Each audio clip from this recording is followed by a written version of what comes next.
Hi guys, आपका दोस्त दीपक। आज आरडी वाले टॉपिक को हम कंप्लीट करेंगे। जो हमारे फर्स्ट टॉपिक में मैंने बोला था आपको कि सारे पॉइंट्स क्लियर करूंगा आपको। ये आरडी आज हम डिस्कस करेंगे। फिक्स डिपॉजिट हमने पहले डिस्कस कर लिया था, उसके बाद हमने इंटरेस्ट रेटों को डिस्कस किया। अब आज नंबर है आरडी का। तो आरडी में सबसे पहले मैंने आपको ये बता रखा है कि नॉमिनेशन का डिटेल ज़रूर भरें। नॉमिनेशन का फॉर्म हमेशा ही भरना है। अब इसका आ जाता है टेन्योर। टेन्योर है इसका 6 मंथ से लेके 10 ईयर्स तक। हमें 6 महीने से लेके 10 साल तक की हम आरडी करवा सकते हैं। अब इसके अंतराल में हमें सबसे कम जो मिनिमम अमाउंट है 10 रुपए से लेके और मैक्सिमम की कोई लिमिट नहीं है, आप जितने की भी करवा सकते हैं।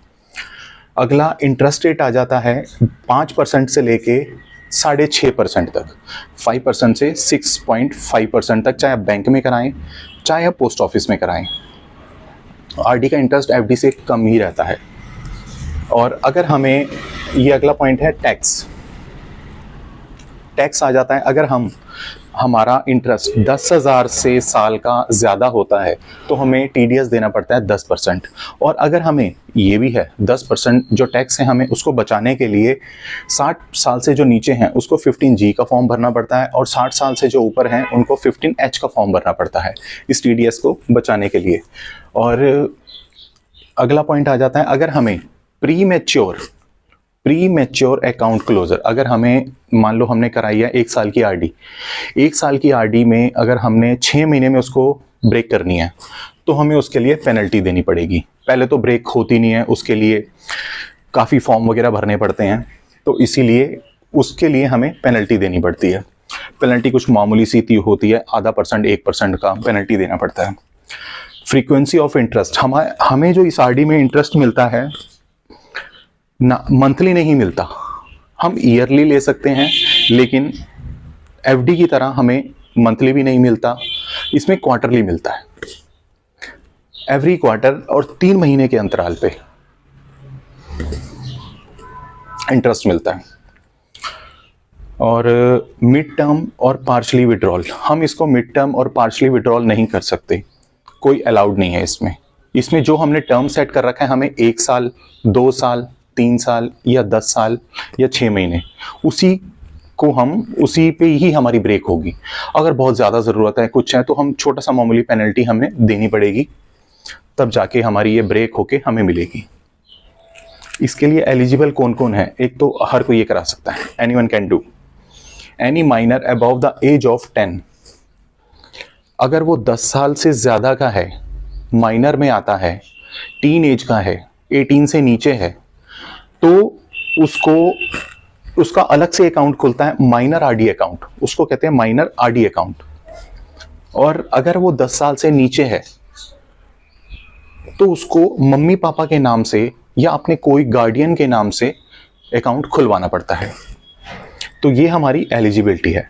मैं आपको एक बार फिर ये बता रहा हूं कि नॉमिनेशन का फॉर्म जरूर भरें। हर इन्वेस्टमेंट को डिस्कस करते टाइम सबसे मेरा पहला पॉइंट यही होता है कि अपना नॉमिनेशन का फॉर्म जरूर भरें। आरडी करवाने, चाहे आपने एफडी करवा दी, चाहे पीपीएफ करवा दिया, चाहे एमएस करा दिया, चाहे एनएससी करा दिया, एमआईएस करा दिया, चाहे एसएससी करा दिया, कुछ भी करा दिया आपने, कोई भी इन्वेस्टमेंट करेंगे एक नॉमिनेशन का फॉर्म आप जरूर भरें।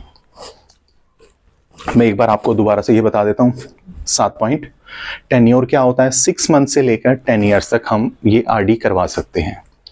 इंटरेस्ट रेट हमारा इसमें आता है 5% से 6.5% तक। एक इसमें मिनिमम अमाउंट होता है, 10 रुपए से हम मंथली आरडी कर सकते हैं और मैक्सिमम की कोई लिमिट नहीं है। इसमें टैक्स, अगर हमारा 10,000 से ज़्यादा इंटरेस्ट आता है तो हमें 10% टीडीएस देना पड़ता है।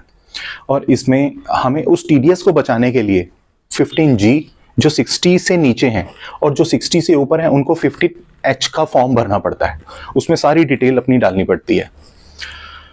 प्री मैच्योर अकाउंट को क्लोज करने के लिए हमें पेनल्टी देनी पड़ती है। और फ्रीक्वेंसी जो होती है हमारी, इंटरेस्ट की फ्रीक्वेंसी किस हिसाब से मिलता है? ये हमें मिलता है 3 महीने के अंतराल पे। Mid term, partially withdrawal not allowed, हम इससे पहले नहीं निकलवा सकते। अगर हमें ज़रूरत है तो थोड़ी पेनल्टी कटेगी। एलिजिबिलिटी मैंने आपको बता ही दिया, कोई भी करवा सकता है। 10 साल से अगर ऊपर है तो उसका आरडी माइनर अकाउंट खुलता है, और 10 साल से जो नीचे है उसको अपने गार्डियन के नाम से आरडी करवा सकता है। और बाकी हम इस सीरीज़ को अपनी रेडी रखेंगे, और नेक्स्ट टॉपिक में हम बात करेंगे पीपीएफ की, और कैसे कैसे कंपाउंड होता है उसकी। मेरे को सबसे अच्छी इन्वेस्टमेंट पीपीएफ लगती है। एक तो उसमें इंटरेस्ट भी अच्छा मिलता है और कंपाउंडिंग मिलता है, पर मंथ के हिसाब से वो कंपाउंड होता है। वो हम नेक्स्ट टॉपिक में डिस्कस। तो आई होप आपको ये वीडियो अच्छी लगी होगी, और कुछ आपको नॉलेज मिली हो, कुछ हो आगे अपने दोस्तों से, अपने फ्रेंड्स वगैरह से ये सब शेयर, ये नॉलेज वगैरह शेयर करना आगे। और मुझे सब्सक्राइब करना, मेरे चैनल को सब्सक्राइब करना, लाइक करना, इससे मेरा मोटिवेशन बढ़ेगा, मैं आगे और वीडियो बनाऊंगा। तो thank you so much guys, thank you so much.